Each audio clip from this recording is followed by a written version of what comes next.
Coucou toi, je vais te lire Le renard sans malice. Si tu as le livre avec toi, il faudra tourner la page à chaque fois que tu entendras le son. Sinon, tu peux aussi écouter tranquillement l'histoire. Le renard sans malice.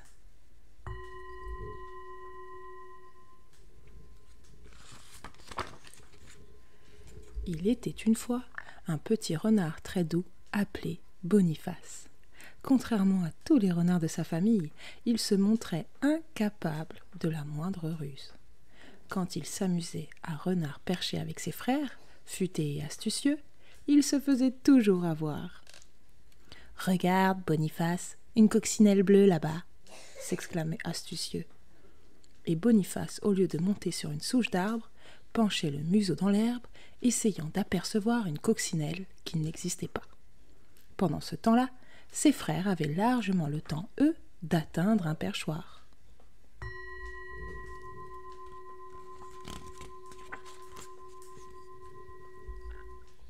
Chaque jour, au moment de la sieste, les trois frères cherchaient le meilleur endroit pour dormir. Boniface avait d'excellentes idées. Se nouer le tapis de mousse sous le chêne, cette écorce en liège souple, comme un coussin, ce hamac formé par les branches du saule. Dès que Boniface désignait un lieu, ses frères intervenaient. « Cette écorce de liège risque de rouler dans le ruisseau, Boniface. »« Dans un hamac. Comme ça, grand-père, ma toise s'est brisé le dos, Boniface. » Naïf, Boniface partait ailleurs, tandis que ses frères occupaient la bonne place.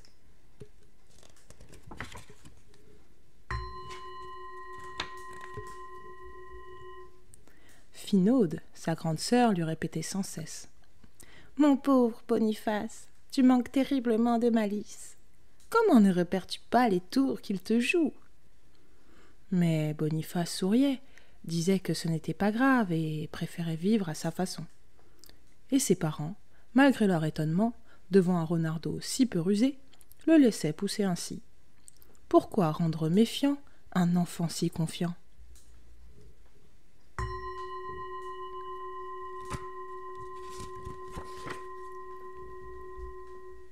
Un matin, Boniface fut tiré du sommeil par des cris dans le terrier. Papa et maman renard, affolés, cherchaient Finaude qui avait disparu. Futée l'avait vue sortir de bon matin. Elle l'avait prévenue qu'elle allait admirer les perles de rosée sur les fleurs et qu'elle rentrerait vite.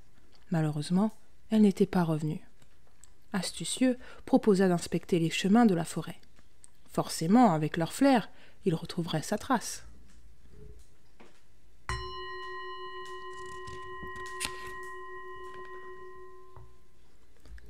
La famille s'organisa. Papa demeurait au terrier pour attendre Finaude au cas où, maman faisait le tour des autres familles du bois, et les garçons, eux, se jetaient sur les pistes. Grâce à leur subtile et fine truffe, les trois frères parvinrent à suivre le chemin emprunté par Finaude. Ça et là, ils vérifiaient qu'ils avaient raison, avec des indices, des branches cassées, des empreintes sur la terre humide.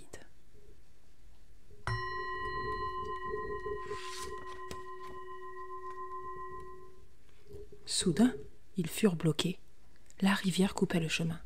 Finaude l'avait-elle traversée, remontée, descendue ? Futé et astucieux interpellèrent une famille d'écureuils pour se renseigner, mais la famille s'enfuit effrayée. Ils voulurent s'adresser à un couple de lapins, mais eux aussi craignirent une embrouille et étaient à l'air.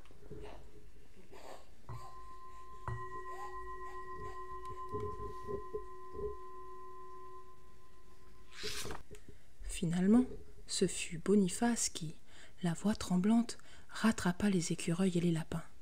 « S'il vous plaît, les amis, personne ne vous fera du mal. Nous cherchons seulement Finaude. Elle est perdue ou blessée peut-être. Je vous en prie, aidez-nous. Dites-nous si vous l'avez aperçue. » Quand ceux-ci virent le petit renard bouleversé par la disparition de sa grande sœur, ils lui indiquèrent le sentier qu'elle avait emprunté.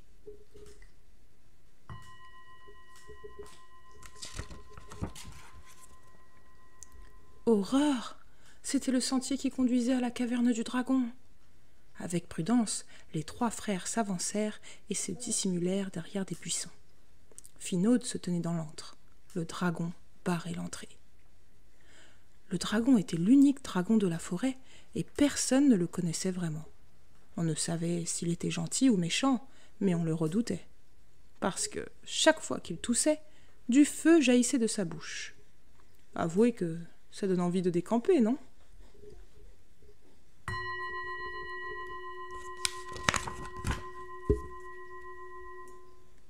Prudemment, Futé resta caché derrière les feuillages, mit ses pattes en porte-voix et annonça très fort. « Super concours à la clairière des champignons. Cet après-midi, l'animal le plus fort gagnera un extincteur. » Le dragon dressa la tête et s'écria. « Un extincteur ? J'en ai toujours rêvé, car j'ai souvent mal à la gorge. Incroyable, ce prix a été conçu pour moi. »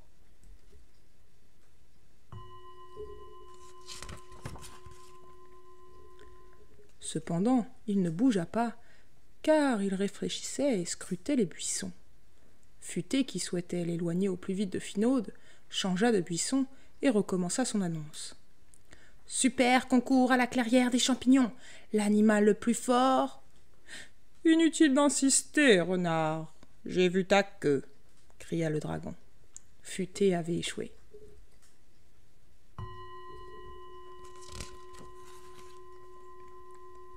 Astucieux se présenta à une distance respectueuse du dragon.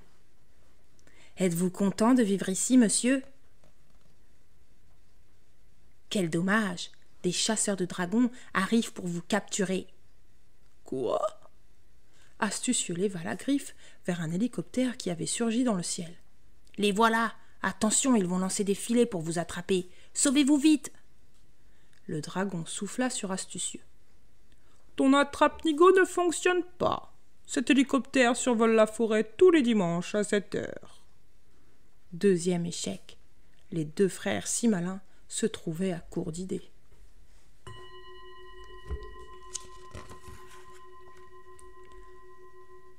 Boniface prit alors son courage à 2 pattes, s'approcha et avec toute sa candeur expliqua au dragon combien il s'inquiétait pour sa sœur chérie.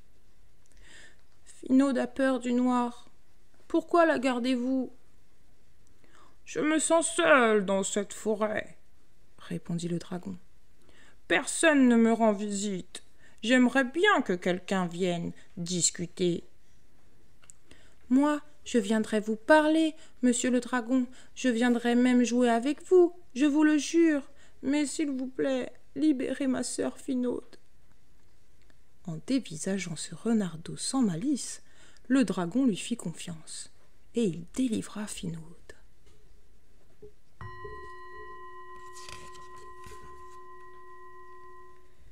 Quel retour triomphal! Et quelle fête au terrier ce jour-là! Le succès de Boniface lui valait l'admiration de ses grands frères, les félicitations de ses parents, et surtout un baiser plein d'amour de Finaude. Quand on s'installa pour pique-niquer dehors, Boniface s'éclipsa et revint, quelques instants après, en compagnie du dragon. Ils passèrent tous ensemble un joyeux moment et découvrirent que le dragon était aussi charmant que drôle. Et voilà comment le dragon sans méchanceté et le petit renard sans malice devinrent les meilleurs amis du monde.